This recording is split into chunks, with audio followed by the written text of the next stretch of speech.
ಇಂದು ರಾಷ್ಟ್ರೀಯ ಓದುವ ದಿನ. ಜೂನ್ 19ರಂದು ಈ ದಿನವನ್ನು ಆಚರಿಸಲಾಗುತ್ತದೆ. ಇದು PN ಪನ್ನಿಕರ್ ಅವರ ಪುಣ್ಯತಿಥಿ. ಅವರು ಕೇರಳದಲ್ಲಿ ಗ್ರಂಥಾಲಯದ ಚಳುವಳಿಯ ಪ್ರವರ್ತಕರಾಗಿದ್ದರು. ಪುತ್ತುವಾಯಿಲ್ ನಾರಾಯಣ್ ಪನ್ನಿಕರ್ ಅವರ ಓದುವ ಹವ್ಯಾಸವನ್ನು ಉತ್ತೇಜಿಸಲು ಶ್ರಮಿಸಿದವರು.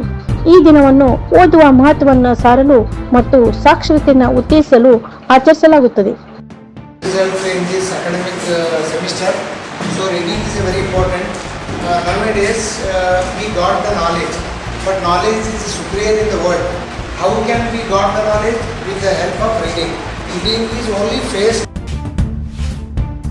PN ಪನ್ನಿಕರ್ ಅವರ ಗ್ರಂಥಾಲಯದ ಚಳುವಳಿಯ ಪಿತಾಮಹ ಎಂದು ಸಹ ಕರೀತಾರೆ. ಇವರು ಹಳ್ಳಿಗಳಲ್ಲಿ ಸಂಚರಿಸಿ ಓದಿ ಮತ್ತು ಬೆಳೆಯಿರಿ ಎಂಬ ಘೋಷಣೆಯನ್ನು ಜನಪ್ರಿಯಗೊಳಿಸಿದವರು.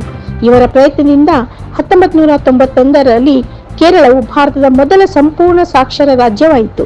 ಈ ದಿನವನ್ನು ಪುಸ್ತಕಗಳನ್ನು ಓದುವ ಮಹತ್ವವನ್ನು ಸಾರಲಾಗುತ್ತದೆ ಮತ್ತು ಓದುವ ಹವ್ಯಾಸವನ್ನು ಉತ್ತೇಜಿಸಲಾಗುತ್ತದೆ.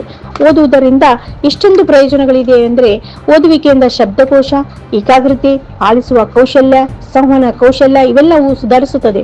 ಅಲ್ಲದೆ ವಿಶ್ರಾಂತಿ ಪಡೆಯಲು ಸಹ ಸಹಾಯ ಮಾಡುತ್ತದೆ. ಜ್ಞಾನ ಹೆಚ್ಚಿಸುವುದಲ್ಲದೆ ಏಕಾಗ್ರತೆಯ ಆಲೋಚನಾ ಕೌಶಲ್ಯಗಳು ಸಹ ಹೆಚ್ಚಿಸುತ್ತದೆ. ಸೃಜನಶೀಲತೆಯನ್ನು ಸುಧಾರಿಸಲು ಸಹ ಸಹಾಯ ಮಾಡುತ್ತದೆ. ಇಷ್ಟಪಡುವ ಮತ್ತು ಆಸಕ್ತಿ ಇರುವ ಪುಸ್ತಕಗಳನ್ನು ಓದುವುದು ಬಹಳ ಉತ್ತಮ. ಒತ್ತಡ ಕಡಿಮೆಯಾಗುತ್ತದೆ. ಓದುವುದು ಒಂದು ಮನರಂಜನೆಯ ಒಂದು ರೂಪ ಅಂತ ಸಹ ಹೇಳಬಹುದು. ಖಿನ್ನತೆಯ ಲಕ್ಷಣಗಳನ್ನು ನಿವಾರಿಸಲು ಸಹ ಓದುವುದು ಸಹಾಯ ಮಾಡುತ್ತದೆ. ಇಂದಿನ ಓದುಗ ನಾಳೆಯ ನಾಯಕ ಎಂದು ಮಾರ್ಗೆಟ್ ಫುಲ್ಲರ್ ಅವರು ಹೇಳುತ್ತಾರೆ. ಪುಸ್ತಕವು ನೀವು ಮತ್ತೆ ಮತ್ತೆ ತೆರೆಯಬಹುದಾದ ಉಡುಗೊರೆಯಾಗಿದೆ ಎಂದು ಗ್ರೇಸಿನ್ ಕಿಲೋರ್ ಅವರು ಹೇಳುತ್ತಾರೆ. ಅದಕ್ಕೋಸ್ಕರ ನಾವೆಲ್ಲರೂ ಇವತ್ತು ರಾಷ್ಟ್ರೀಯ ಓದುವ ದಿನಾಚರಣೆಯನ್ನ ಆಚರಿಸೋಣ.